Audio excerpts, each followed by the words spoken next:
People, especially teenagers, don't eat really healthy nowadays. Most of them, instead of fresh and great fruit and vegetables, prefer to eat poor and cheap junk food. They don't care about what they eat and they don't worry about the consequences.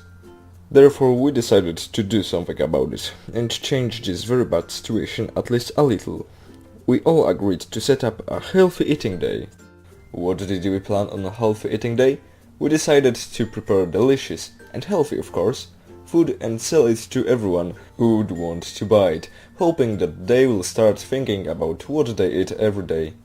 The healthy eating day went superb. Everything went as expected and everyone enjoyed it. We hope that at least a few of our customers will change their eating habits to healthier ones.